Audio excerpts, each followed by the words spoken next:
And I would say that we'll do a quick introduction with the panel here. So I am Shashank Sharma. I head the strategic alliances at ScoreMe. So we co-founded this uh, 3 years back, and we work in the space of financial analysis algorithms for credit onboarding and as well as monitoring. So we work very closely with the BFSI domain in the country, and support them in all types of customer evaluation for any kind of a credit proposal. Also, alongside working very closely with them on creating new use cases in the monitoring and the credit space. So to introduce the panel to all of you, so we have from a government banking space, so we have Dr. R.K. Singh. He is a general manager with SIDBI, and he also is the vertical head for promotion and development vertical at SIDBI, which includes CSR and corporate communications and digital engagements vertical of Udyami Mitra. And he has a stint of 29 years of working with the SIDBI, and I think he's a pioneer in setting up few of the very important fintech applications which the SIDBI has ventured into. And he has been spearheading the project on PSB loans in 59 minutes as well. So we'll welcome you on board, sir. Thank you so much for your time. And we do agree that you have another commitment at 4:30. So we will, have to excuse Dr. Singh on that particular time frame. So next, we have with us Mr. Prasanna Lohar. So he is head innovation and architect. Prasanna sir, can you be on mute? Okay. So he heads innovation and architecture at DCB Bank, and he is having over 19 years of experience of working with the industry. And from that particular part of time, he has been very instrumental in launching some very key initiatives for the bank, which included India's first Aadhaar-based enabled ATMs and a paperless account opening as well. And he's been working on with various innovation, fintech, and blockchain forums in India to create a robust innovation and technology ecosystem in India. So welcome you on board as well, sir.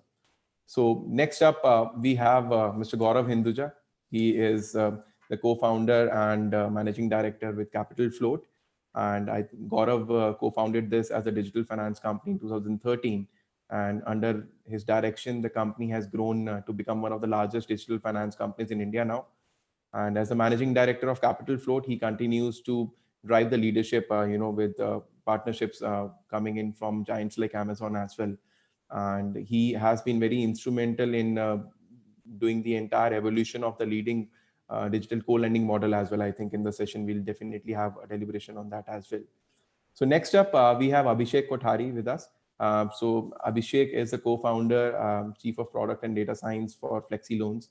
And he, among with his founding members, founded Flexi Loans in 2016, and which is again a machine-led SME lending platform in India that uses advanced applications of algorithms that aims to provide credit to the SMEs in last 3 years. In fact, they've been dispersing more than 750 crores across 30,000 different loans.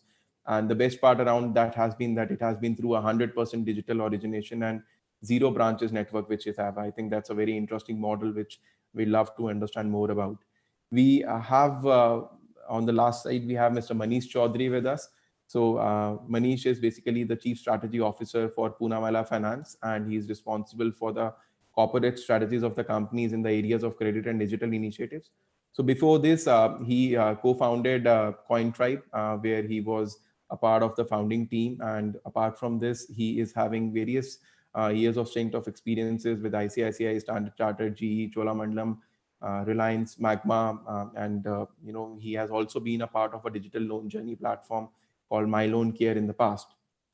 So given this introduction, so I think we have subject experts from the government banking space. We have Mr. Prasanna from the private banking space, and also Gaurav and Abhishek from a fintech space. And then from NBFC side, we have Manish to add the deliberations on top of this. So just setting the context, gentlemen, here is that what we all have been observing is that technology is definitely changing the landscape, and as the financial sector is increasing the access to these services in many profound ways now. And what we've observed is that the COVID-19 has further accelerated the need to create an adoption for a more upgraded technology system, and also to adopt it as a medium in the journey. In addition to this, what it has done additionally is that it has also paved the way for fintechs to come in a big way and play a very critical and pivotal role in the coming years also, which they will playing to bridge the gap between the consumers and the ultimate financial institutions, to make them more receptive to agile, accessible, and prudent digital financial services products. So given this context, and given the interest of time, so I would request to put the first viewpoint to the panel here, and we will start with Dr. R.K. Singh, and then we'll proceed in that hierarchy. So, sir, what we've observed is that COVID-19 impacted scenario and moving towards a new scenario of a new normal. So we'd love to understand how has been the transition so far with SIDBI, and being one of the apex bodies to do the policy implementation on MSMEs in the country, which again form the backbone. So what has been your experience when it comes to this transition phase, and what are the bank's initiatives which you are planning in the coming year to come? So you are on mute, if you can kindly unmute.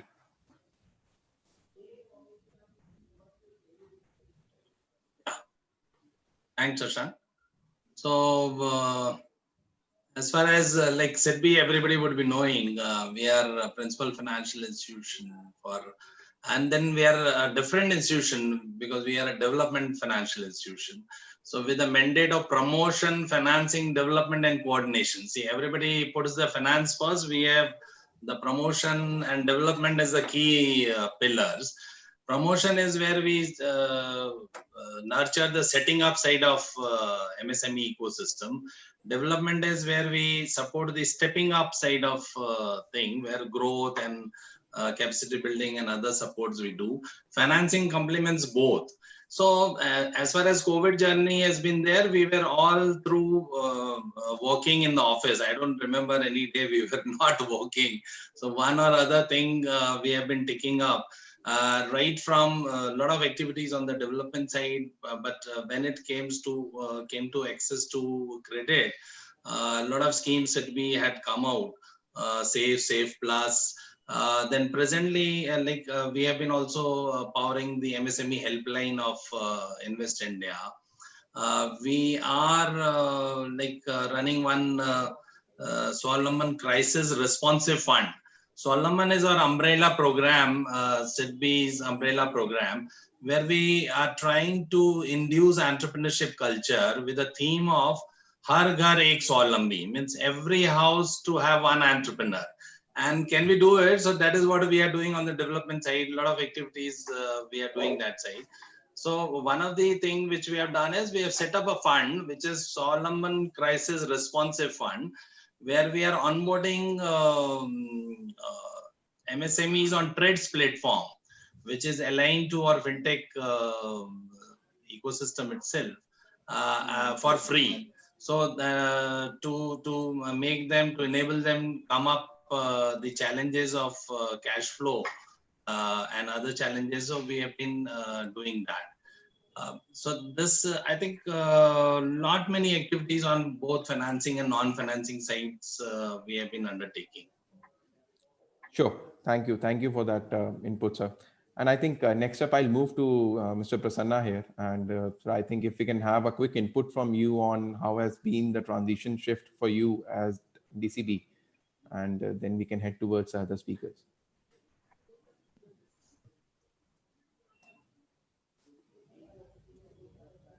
Mr. Prasanna? Hello? Yes, you're audible. Yeah. Yeah, Shashank, thank you so much for inviting me here for this discussion. I think it's a very well trending topic for us, lending, and how different kind of journeys banks are typically adopting these days. It's not earlier days banks used to do lending by themselves. So, say example, we had a model, right, a branch-based lending, or our DSAs or to do lending for banks. So that's how the traditional model which we have seen until last until 2016-17. But I think since we have seen rise of capital float or strong fintechs like what Abhishek is driving, right?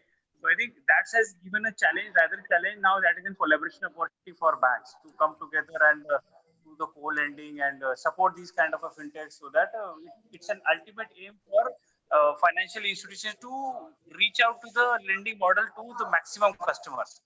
Say in India, say example at DC banks, I think 95% customers are typically SME customers. So for us, opportunity is how to really give back a right kind of a lending model for these customers. So until now, the process, which was manual process, and typically it is take or at times 15-20 days altogether. But now at a bank level also, we are looking for an opportunity to how to optimize this whole journey, or how to automate, or how to bring down the cost and better customer satisfaction, so that starting from your loan origination till recovery, the whole process either for customer or either for internal customer should be better enough. So I think we are also part of this game, and we are looking at so in the last 3 to 4 years we are also come up as a our own SME banking model, or the whole platform, which is helpful for our internal customers to reduce a lot of times or a lot of operational overheads. So it is all completely on API model, which is they're on connected with the big data Hadoop, so wherein how to utilize this data. Now another game which is coming as, say example, there is a partner, and as a customer I am on a Flipkart or I am on a MakeMyTrip, and there itself I am looking for a loan, right? So that's a traditional way of and customer also now want a banking everywhere. It's not like that you will wait and go to the branch and go for a home loan or a personal loan or something. So right here, when I'm sitting at my office or a shopping mall or on doing some shopping at some e-commerce site, I want lending facility available there. Either I may be a retail customer, or I may be a SME customer. So while customer is looking for this kind of a services, it's an opportunity for banks also to go back and be available there. Either with a, say example, there is a company called JS Money. We do a lot of partners with the banks as well as the e-commerce companies. So very now that is become a boon for a customer like me. If I'm a retail customer, I want to go to the London and I am looking for some kind of a loan. It is immediately available, provided my alternate lending score is available. So now we'll keep discussing. So in a nutshell, what we can say, lending model is a completely changed before pandemic itself. But I think post pandemic and post lot of schemes which are coming from government of India, more inclination of a lending model for at least banks is more towards SME lending. So I think we'll discuss further more. Shashank, thank you so much once again for inviting me here. Looking forward for views from our friends in this session. Thank you. Thank you, Mr. Prasanna. I think we'll definitely love to understand on more about the SME lending platform which you built up in the second phase of the session. So next up, Mr. Gaurav, coming to you, that as a organization, you were already making a lot of efforts to go completely digital, and you have done so as well. And I would say congratulations to you on setting up this infrastructure. From this space, I think now that the adoption to digital payments and transactions in the country has by default increased, and it has also pushed the consumers also to take a surge in the digital approaches which are being followed for different types of lending modules. And what it has further done is it has given a rise to a lot of specialist products in the market, which earlier were not existing. So from a overall perspective, how do you think that this transition has been for you? And since you were already digital, so on top of that, any new initiatives as a capital float which you have taken up to serve the market on that part? Yeah, sure. No, so obviously, we've been a digital first company since the day we started. Over the last 2 years, we've been diversified into the consumer lending space as well. Now, as we all know, that SMEs have struggled fairly dramatically during the pandemic and during the lockdown. And so what we decided to do actually during the pandemic was focus more on the consumer side when it came to growth of new customers and new loans.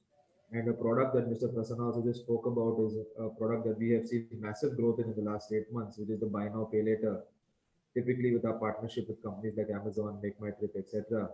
And since the pandemic started, we've added almost about 1.5 million customers across these platforms where people are looking for quick short-term credit to purchase their kind of durable needs. Has been something that has been very quick to take off. We partner with a couple of banks who are also interested in that product, and so that they can get access to that customer base as well. So that's been a very interesting kind of journey that we've seen skyrocket during the pandemic. Obviously, other than that, I think a lot of focus for most of the fintechs has been really around recovery and collections. And so we made a bunch of advancements there in terms of building an in-house stack that will help actually automate collections. And we've seen that actually play out over the last 6 to 9 months with increased efficiencies. When we started the lockdown in April, May, I think we were around the 50-60% efficiency, but come October, November, we've seen that kind of rise to about 97%. So I think these are the two areas that's kind of kept us busy during the pandemic. And I think as we look to the future, we will continue to kind of grow the consumer and the SME business. And while most of it was digital, even the small pieces that were kind of offline now have become 100% digital. Perfect. Glad to know that, you're now towards the stage where you are saying that it's already 100% digital for you. And so next up, moving to you, Abhishek. So on top of this, what the adoption increase on the digital payments and transactions, acceptance of the consumers to the online platforms and digital lending has gone up. So what has been the journey to you, since you were already as a Capital Fort, you were also doing a 100% digitalized journey. So how has been the transition? Any new advancements that you have launched in this period? Apart from what Gaurav mentioned, look, I think pandemic has brought a mindset change more than anything else. Everything that we were doing, if the penetration of technology pre and post COVID has completely changed. There was technology everywhere, but the complete process being automated so that there is no human intervention, that thought process was very difficult to digest. And typically when people come from traditional backgrounds or traditional ways of working, for somebody to believe that actually thousands of loans can be given without any human ever looking at it, that is a difficult aspect to grasp. And now customers are driving that mindset change. So customers don't want anybody to visit because there's a little bit of a COVID scare. Customers don't want anybody to call because they're just getting too many calls and they don't want to be in the front of a phone or a screen all the time. And so penetration of aspects like video KYCs, ability to do CPVs online, ability to do more NACHs, etc. That all kind of completely changes, and that's all driven by the mindset change. The other thing that we are seeing is, I think Gaurav mentioned around the kind of collection efficiency increasing. There's also an increased focus on how to help fintechs, especially from the government corridors and also from the, while the end beneficiary is always the SME, the point is that everybody's taking note of the fact that there is this large 6 crore SME pool that needs focus and that needs far more attention than it has been given to them. And right now they're in a dire need. So we become those conduits of or those channels of passing on benefits from the government to the SME and vice versa. And that also helps and also makes us feel that we are in a much more important place. We are not just a business. We are actually doing a much larger cause, and that needs to be duly noted. I'm sure, and I think definitely you're working for one of the highly what I would say crucial and important backbone of the country, which are the MSMEs, and I'm sure that platforms like Flexi Loans and Capital Floats have definitely increased the adoption and has decreased the gap which is there in the credit today. So next up, moving to Mr. Manish on this particular part. So since you represent NBFC now, so how has been the journey since COVID and now moving towards a new normal phase? What are the new initiatives as an NBFC which you have planned at your end, and what is the strategy for the going forward? Sure. Yeah, so I think this pandemic has been a very interesting time for us, because we are somebody who are pretty young. We are about almost 1.5, 2 years into the system now. Being a young NBFC, I think the pandemic has been really a big opportunity that we've seen here in this pandemic. The biggest opportunity that we saw was that because we're still setting up the entire NBFC, it gave us an opportunity to actually start thinking about digital first and actually implementing it, because there was no other way that you could actually do it during the pandemic period. So I think that is something that has been, the biggest learning for us during this pandemic. And what it has actually helped us do is to have an entire end-to-end a digital kind of a bus available, where we are saying, we're not just looking at one side of the spectrum, but we are looking at the entire spectrum and saying, let's see, how do we onboard these customers? How do we originate? How do we kind of manage the operations? How do we run our call center remotely? So I think what it has given us is a very flexible set of working principles, which ensure that, as you grow, you can grow with a very lean system and still be effective. So from our perspective, I think there are two big learnings that we've got. One is that you can still be very efficient on the OpEx side of it by being digital.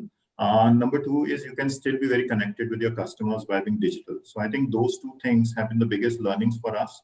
And we've really kind of learned a lot and did a good amount of business during the pandemic itself. Because we took those baby steps of going digital right at the inception of the pandemic. And also, I think now the pandemic has actually thrown different challenges, which we are trying to figure out.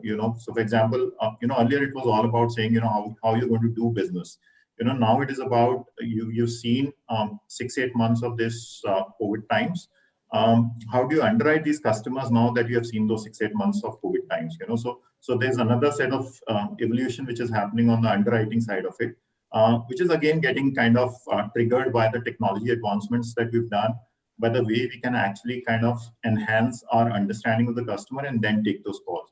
So so I think in a nutshell, I think it's helped us to imbibe digital as a DNA during this pandemic times, and which probably will hold us in good stead over the longer period of time that we do this business now.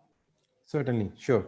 Thank you for these inputs. I think now that everybody among us, we come to a conclusion that yes, the digital penetration has been increasing, and internally also you've been setting processes to go completely digital on the lending side. So that's wonderful to understand.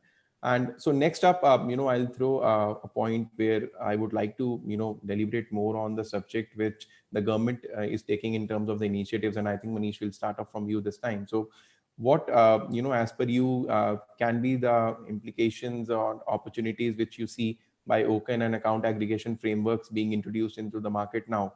And we've seen, new pilots being introduced on the account aggregation space as well. So how do you think that, this would help you to go beyond, what you've been envisaging on the digital, going digital first? And how can this help you in that particular journey? Yeah. So I think the level of digitization that we are seeing is happening faster than one would have expected.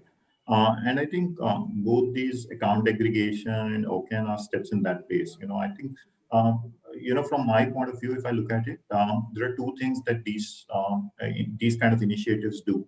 One is they kind of bring in a standardization in the input. But the second thing that they really do is they give you a scope of, while working on standard things, you still have that level of independence, creativity available with you to say, how do you risk assess the customers? So I think what it would do is it brings in a parity for each of the players who are there in the market. At the same time, it brings to fore the capabilities, the digital underwriting capabilities of each of the players to see as to how you can underwrite using that data. And that is where I believe the most of the innovation would actually kind of, seep in. So tomorrow everybody will have the same amount of data. Now it is how you underwrite using that data, which is going to be the differentiator. Okay. So from that perspective, I think the first and the biggest difference is going to be how is your understanding of the customer.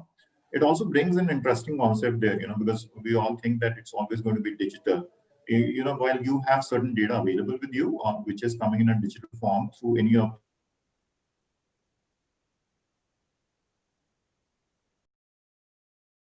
kind of bring in other complementary data points, which would be available in the ecosystem. So I think having said that, what it's going to result in is a set one, which is available to all, a set two, which you will actually kind of develop over a period of time, and set three, which is going to be your own experiences that you have seen. And that is what will actually make this ecosystem even stronger. So I believe it's a very positive move that we are getting all these account aggregation, OCAN, and other initiatives which are coming in, which are making data digitally available.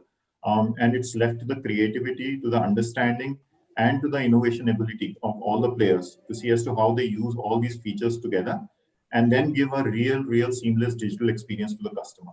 So we at Poonawalla are really excited about it. We believe that this is going to be a game changer. And it's really going to be an equal playing field for everyone. So I think that is something which is the most important field. So it creates a very free, fair market for everyone. Sure.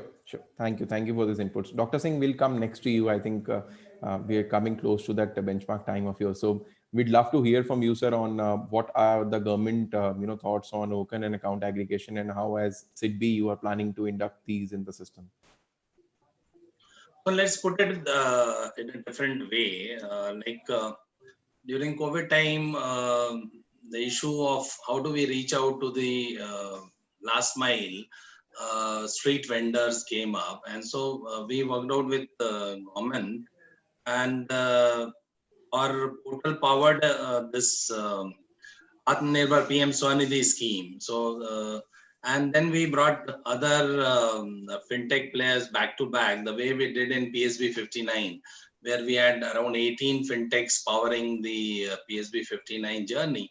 Same we could do in a good way during this pandemic time to power the PM Swanidhi scheme, where right from payment companies to UIDAI to CICs, we could bring on board to a segment which was not thought of, that how do we onboard these. And today, when this was launched in August around, and fastest scheme which was launched ever, as you would have heard Honorable Prime Minister also mentioning about it, already 34 lakh applications have been onboarded, 17 lakh sanctioned to these street vendors. So one is that, so powering the bottom. Second was animal husbandry infrastructure development scheme has come up. We are powering that. Third is the PSB 59 itself was earlier only looking at existing MSMEs, looking up for, and I would call it better governed MSMEs looking for faster loan access. So while we were doing that, now we have started doing it for Mudra loans. We are also looking at how do we look at this segment of new to business itself, and that is what we are working out. Third segment which we are working out is strengthen the monitoring tools through fintech enablement. And so these are things which we are trying to weave. And also I would like to mention because policy advocacy side is also very important. So we have along with Equifax started Fintech Plus Pulse. We have a Pulse series, we bring out MSME Pulse, Microfinance Pulse. So for the fintech segment, because it is so important and crucial, we have started Fintech Pulse also, which will look at how it is evolving, what are the challenges, and what are the opportunities which are emerging. So we are trying to weave and strengthen the ecosystem. That is what is the role SIDBI is bringing in. Sure. I think definitely, the push which comes from SIDBI definitely, further strengthens of the ecosystem, and then it flows down to the last mile as well. So next up, Mr. Gaurav and Abhishek, putting this up to you that, since, so we'll start with Gaurav here, sir. How do you, envisage account aggregation in your particular space, given the fact you are already on to 100% digital journey? Do you think that, this will further help you to increase your penetration, maybe bring in more product lines for the unserved markets in the country there? Yeah, I think what it will do is, I don't think it will necessarily help with penetration or customer addition. Where account aggregation is really going to be useful is in providing a better experience to the customer, right? Today, for small ticket loans, it's easy to give without much data. But if you want to start be able to give a 2-3 lakh, 5 lakh personal loan, obviously as a fintech, you've got sources of data like SMS and e-commerce data, etc. But in an account aggregator world, you can provide the same 2-minute onboarding experience with much more granular data from a bank statement, right? Or rather from their bank accounts. I think that's really going to be the fundamental game changer when it comes to account aggregation in terms of how do you underwrite, at what speed you can actually underwrite that. And I don't think that will be unique to any one company. It'll be ubiquitous across all players. And so in that sense, the person who can actually use it and leverage it to build the right models quickly are the ones that can actually take the most advantage of something like account aggregator. Sure. I think other innovations like UPI Collect, UPI e-mandate again are centered around making the repayment process much easier and efficient. And while NPC has made great progress on repayment infrastructure over the last couple of years, I think UPI Collect and UPI Mandate will actually push this envelope much further and will actually make the repayment and collections process also far simpler. Sure. Thanks. I think we'll deliberate more on the UPI part in the next round of questions here. So, Abhishek, coming to you, how do you plan to gauge up for this new account aggregation practice? And given the set of interests that you work with very specific, set of customers also, which are very, very, I would say, unorganized when it comes to maintaining, the data in the digital sets. So, how do you think that this will impact onto your business side? So apart from what has been already mentioned about the customer experience and the ability to build better underwriting models, I think one of the large impacts will be, I think, outside lending. We're all thinking this is a technology that is maybe lending is the starting point, but effectively thousands of products can be created on top of a data source like this. This is an ultra rich data source which will be made available to pretty much everyone who wants to build a solution for a customer or an SME, an individual and SME. So I think the power lies far beyond lending and far beyond any use case that we can think of today. I think many more companies will be created on the back of this data that will be made available. And that's what is more exciting than anything else. Of course, Gaurav mentioned all the right things about how it will help lenders. And the other bit is, I think once these kind of data sources open up, it pushes the creative thinking envelope to the next level, because then you are talking about weaving customers' financial history, customers' borrowing history, customers' shopping history, and everything else into a proposition that nobody can think of. And then you can start weaving products which are not just lending, but it's lending plus payments, it's lending plus shopping, and it's many other things. So future is bright. I think with Okeanin account aggregator kind of initiatives, we're all there's somebody who's actually going to disrupt us if we don't innovate fast enough. That's how we think about it. Sure. Thank you. Mr. Prasanna, your thoughts on Okeanin account aggregation, sir? A quick one, if you can just add up here. I think it's a really big move in India, at least as a account aggregator is a concern. Okay.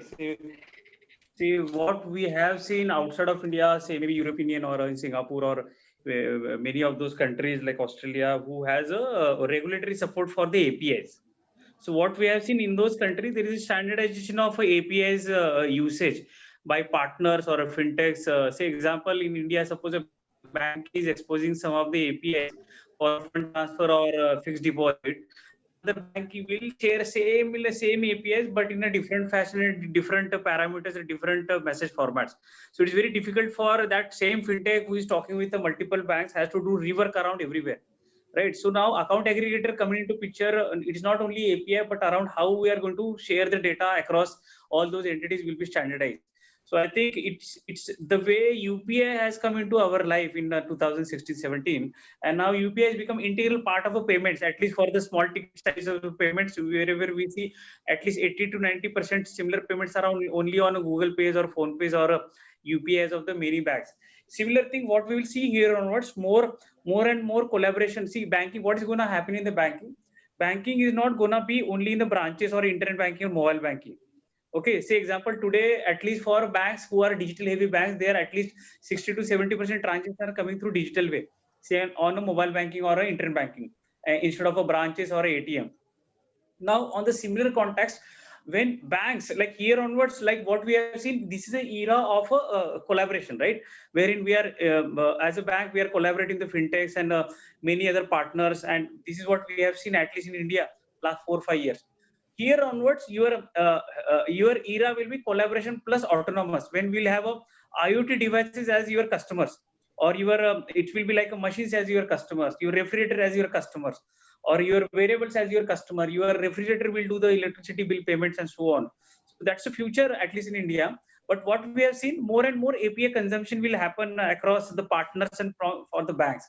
So there, I think standardization is required. So that we minimize those time across managing the APIs or integration of those APIs or having right frameworks across different business models. I think account aggregator gonna go live with a initial SME lending model, followed by they have another 40 plus models where we can utilize these APIs and data. So I think looking at that aspect, account aggregator will be the only way to consume the APIs. I think that's the way to look at standardization between banks and the account aggregator, and on the right side, those FIUs we're gonna consume those APIs. So equation will change once account aggregator. I think recently December last week we had some session by Samati, but I think we'll see this launch, which was pending since last April. This year, certainly we'll see at least 7, 8, 9 banks going live on account aggregator, the way we have seen 11, 12 banks going live on UPI in 2016. So next 3, 4 years, I think all banks will be live on account aggregator. And I think that will drive a lot of momentum on a typical lending model here onwards. So then lending will not be only game of a banks, but I think supported by banks, co-lending, lot of products will appear. Then it will be a very good game or a very good boon for a last mile customer who is sitting in some village or who is sitting some. I think Abhishek always gives some example, right? So I think that's how we'll see this rise of various fintechs, and why these fintechs on lending are coming. At least typically for those customers where lending support is not there. I think through this account aggregator, I must say it's a radical change agent. The way UPI has done for payments, account aggregator will come and really help for a lending business in India. Certainly, sir. Thank you. Thank you And for. Really, this part is coming from top. It is not like one bank or two banks coming together and creating their own flat. It is coming from top. The way NPCI has driven UPI, Rebit along with the Samati is driving that account aggregator. So that is why you will see a lot of bigger impact for this initiative. Sure. I think so. Once all the banks. Yes. Shashank, before I just take leave from all the panelists, just wanted to mention, like SEDBI has set up a center in IIM Lucknow, which is an incubator for fintech. It is called SEDBI Center for Innovations in Financial Inclusion. And already 9 fintechs are getting nurtured out there. So as a role models, maybe whenever you come across startups, you can always give them a lead if they can use those services, because it is a sectoral initiative through SEDBI.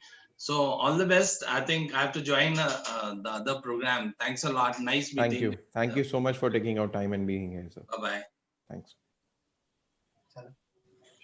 So coming up to the next phase of the discussion, so I'd like to understand more from the thought leaderships which we have here, is that how are you envisaging the customer experience with the use of the fintechs who are working in the financial analysis space, in the SaaS based modeling? So what kind of tie-ups currently you are targeting, and what do you think that how this equilibrium can be maintained, that where fintechs can help you to bridge the gap in reaching out to the customer? That is one.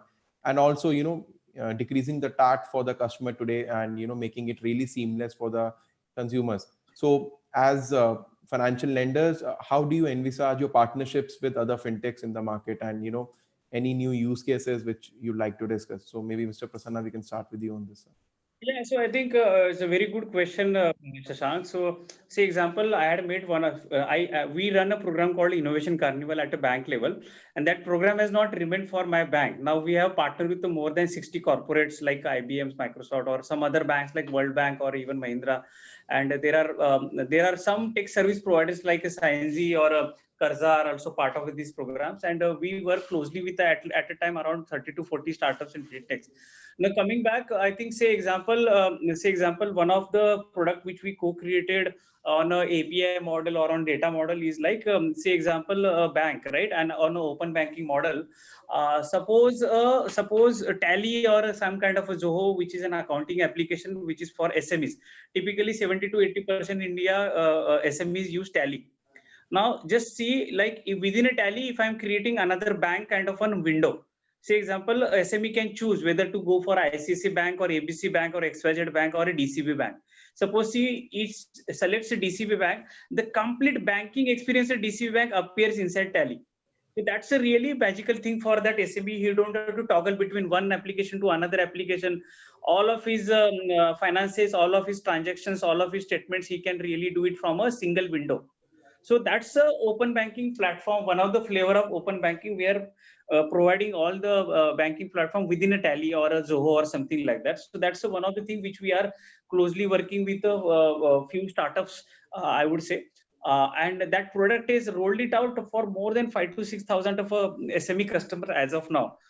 So typically use of a right technology, use of a startup like who has a very good user experience, I would say.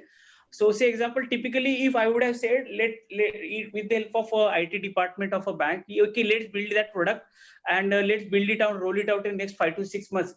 I think it's not possible in real time and practical scenario.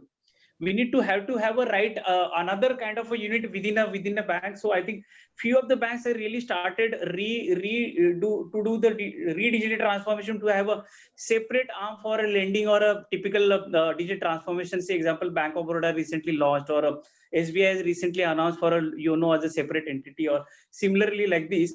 So for a normal bank, it's not easy to do that, right? So it's very good for us to collaborate with the right startup or a fintech. Say example, we have done this with a few of the fintechs, and I think that as you rightly saying, customer experience, right, or having a better user experience. I think for us at least, we have really gained from this partnership, and we are looking forward for co-building many more such models on our open banking platform. At the same time, how do you utilize data, right? Say example, on this platform, suppose one of my SME is not really doing well, and I have a consent of utilize the data from that customer, utilize my data, so that if I'm going down in my finances, please come back and provide me some lending support. So that is real time available for my branch branch officer. Say example, one of the SME belongs to in India, in Mumbai, in Borivali side. So relevant branch manager can really call him and say, sir, your finances are really not looking good as far as your data utilization on this platform, which is built by DCB Bank. Are you looking for some kind of a funding? Of course, I think this gives a really very wow factor for that SME. Coming out of just sitting for some lending support, and all of a sudden some banker is calling, and that product is built by a fintech which is being utilized by bank. So that the whole ecosystem is really going to get a momentum around this. So that's Sure. one example.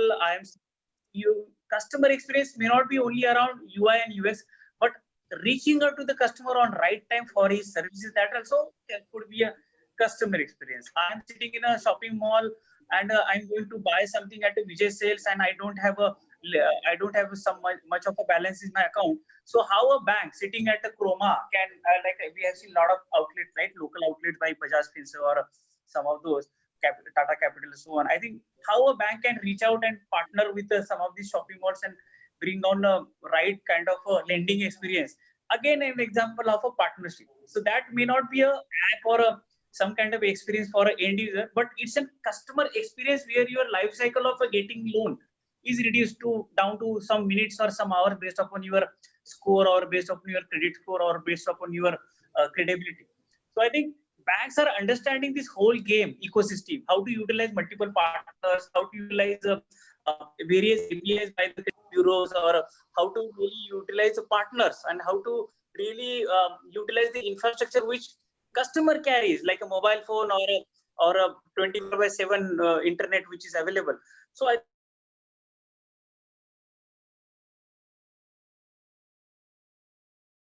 banks also become more wiser to really bring on much more needed experience for the customers. Sure. Thank you. I think that's a very fair bit of examples which you've already quoted, and I think it's lovely to understand that how the transition is happening and how the partnership mode is working out well for the DCB. So moving out, quickly next to Mr. Manish, on your side, since you are planning to go digital first, and you are in that particular phase of initiating partnerships with startups, setting up the digital processes. So how have you seen this growth at Poonawalla Finance, and how do you see that in the coming times what is the opportunity which lies for the fintech industry to come and partner with Poonawalla on that part? Yeah. So Shashank, the way we've looked at it, I think there are nothing more things that you would want to leverage the capabilities of other players who've already done it.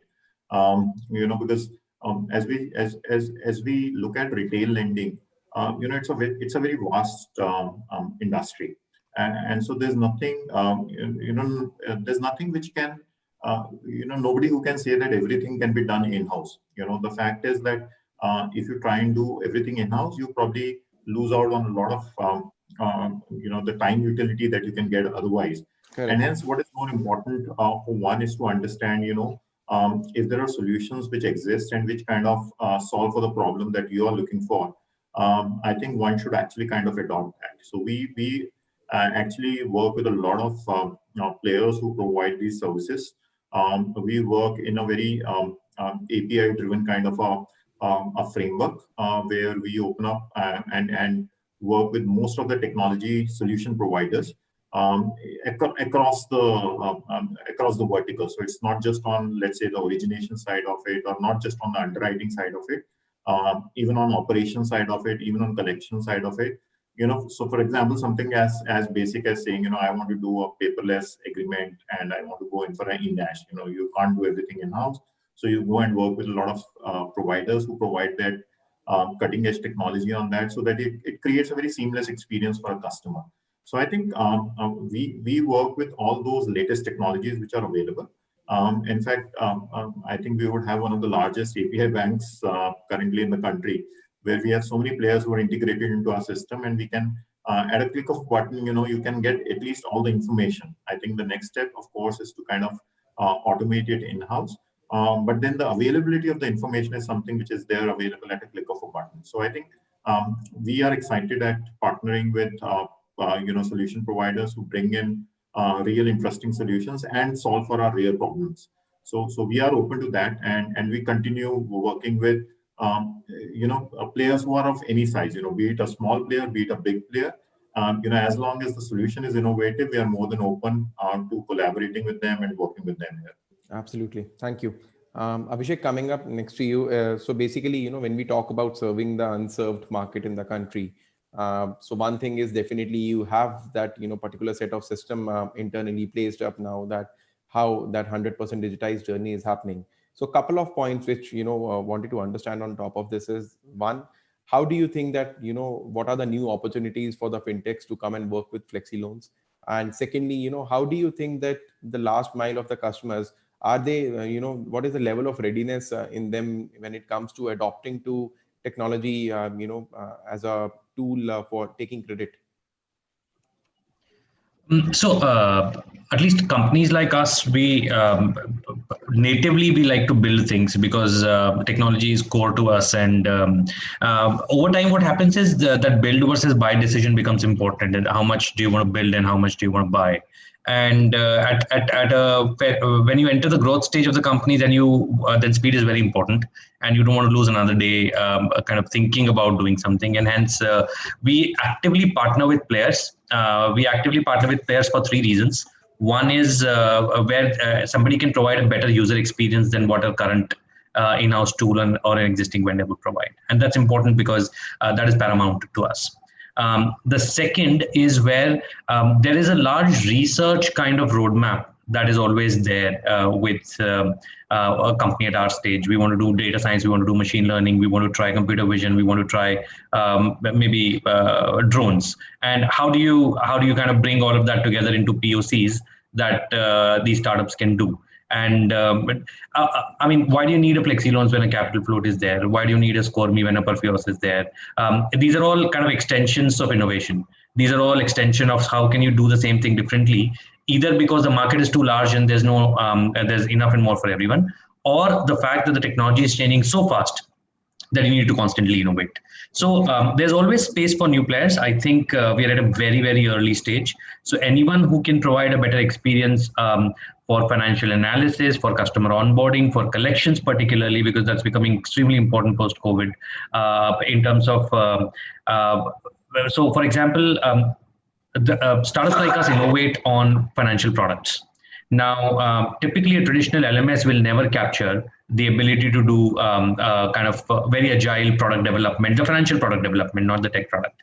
So if I want to bundle up a product which can have a line of credit kind of facility, but also have the ability to kind of have a moratorium in it, and also have to have some sort of bundling of different EMIs into one single EMI and things like that, no LMS exists today which can do that. So these are all unsolved problems. There's need for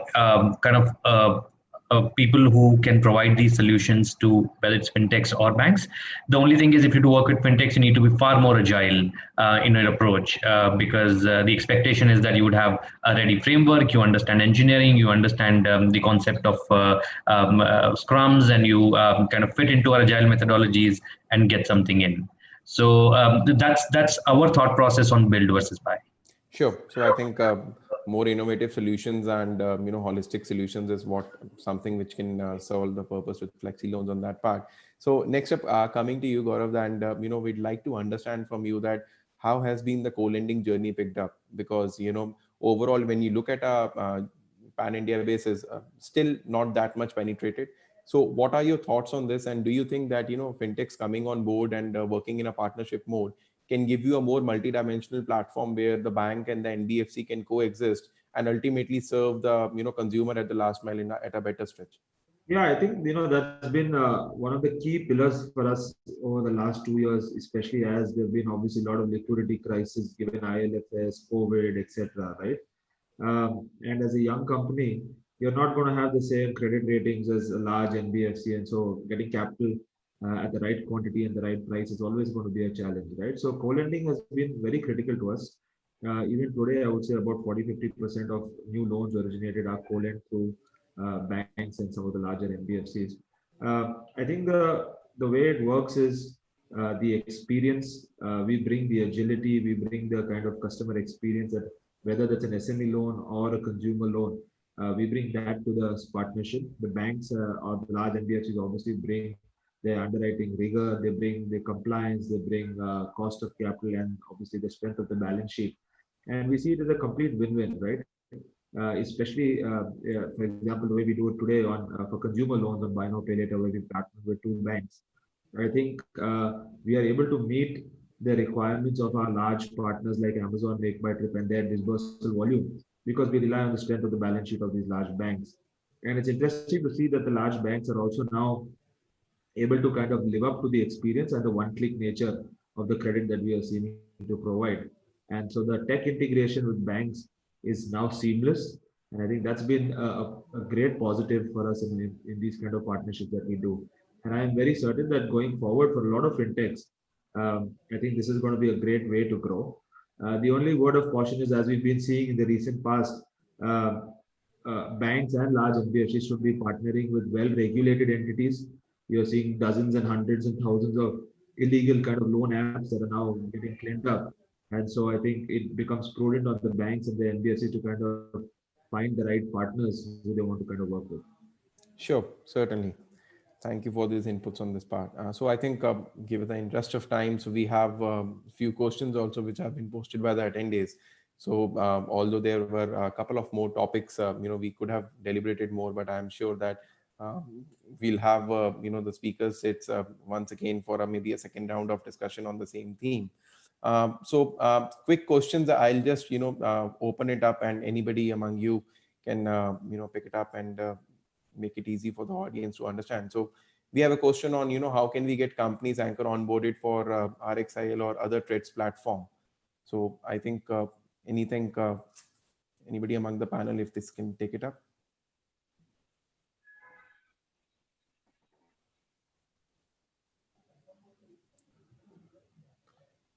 So we have, another question in the process is that, so I think this is more linked to you, Gaurav, that the attendee is asking, what is the difference in taking a loan from a normal bank and companies like Capital Float?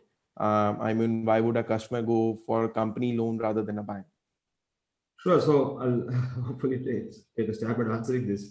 I'll be very frank, right? If you're an SME or a customer that has collateral, that is kind of looking for a very large loan amount, and you're able to wait a couple of weeks to get a loan, the bank is your best bet because nobody can provide that kind of rate that the bank will be able to do, right? But if you're someone who's just starting a business, only a couple of years in business, don't have the collateral, looking for a quick loan of a small amount and want the loan in a matter of a day or two, then I'd say companies like us, Flexi Loan and all the others here actually are the right places to go to, right? So there was always this underserved sector that is unable to access traditional bank finance and unable to access it at the right speed and time. And that's where companies like us actually play a big role.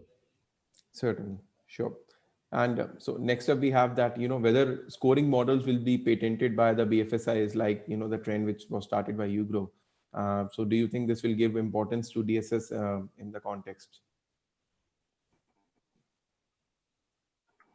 Yeah, I think a lot of companies will go in for this kind of a patenting, because as we discussed, when we were discussing OCAN and when we were discussing about the account aggregators, I think how people use data is going to be of the key differentiator, and hence people would like to go in for a patenting or also on the decision support systems that you build. So I think it will happen, but it's still some time away, because we're still not reached that level of data enrichment right now. Once we have that, I'm sure it's going to be one of the realities that we'll see. Correct, sure. I think Abhishek, you can take up the next one. Is that somebody wants to understand the views on digital lending to retailers apart from EDC machines and online sales. Digital lending to retailers apart from EDC machines and online sales. If I understand the question right, it is about how could we give loans to small retailers who don't accept payments, because those who accept payments have options for lending.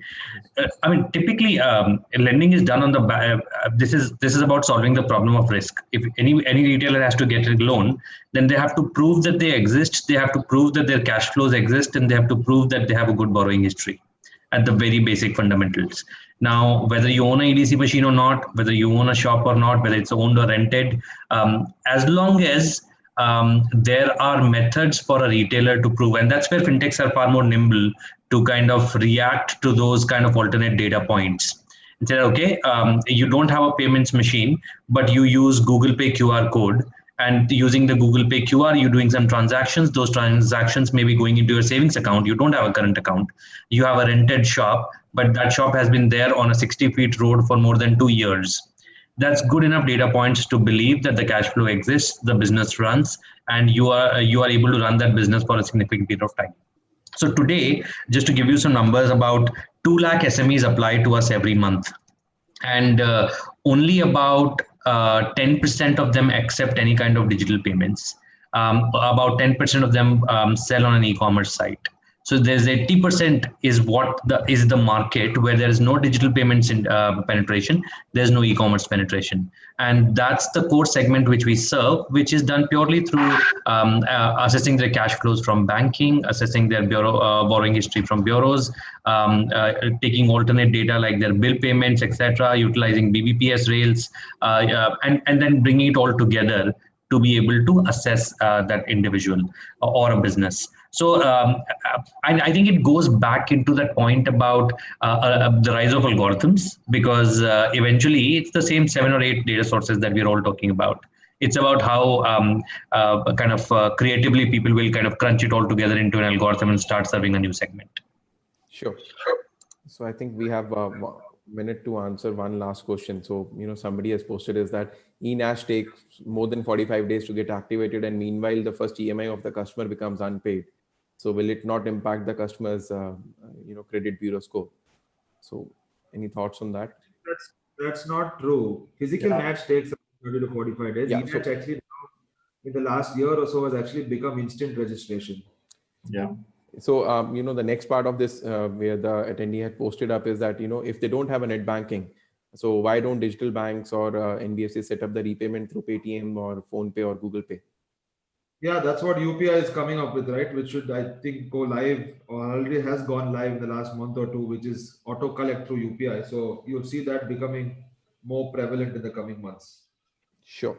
Yeah, there's a lot of innovation happening in this space. Tons of it. So, and this repayments landscape is changing faster than we imagined. Correct. So, I think we've already reached to the last minute of the session. And I think there was still a lot left to be discussed, and the subject is such that you can go on and on such topics. But any which ways, so just to summarize, so agreed that we are definitely onto a digital stint when it comes to setting up the new level of processes internally. And from that mode, the customers are also getting technology savvy and understanding more on how the adoption on the digital lending platforms can work. We've discussed on the new lending models which are coming up, new thoughts on the repayments which we have discussed, and also setting up of an equilibrium when it comes to new factors like account aggregation and OCEN coming into the place, and everybody using this set of data as per their internal requirements, and making it more inclusive for the market as a whole to come on board and take. So once again, everybody, I would like to thank you all personally on behalf of ScoreMe to come and taking out time to be a part of this webinar. And a very big round of thanks to all the attendees who have joined us here at Zoom, and also since this was streaming live on YouTube, so on that as well. We plan to intend to do more such webinars on new initiatives and new thoughts. And I think if any questions of you have been taken up unaddressed, we'll definitely reach out back to you, through your emails. So thank you everyone. Once again, a very good evening to all of you. Thank you all the speakers to be a part of this webinar. Thank you. Thank you. Thanks. Thanks. Bye.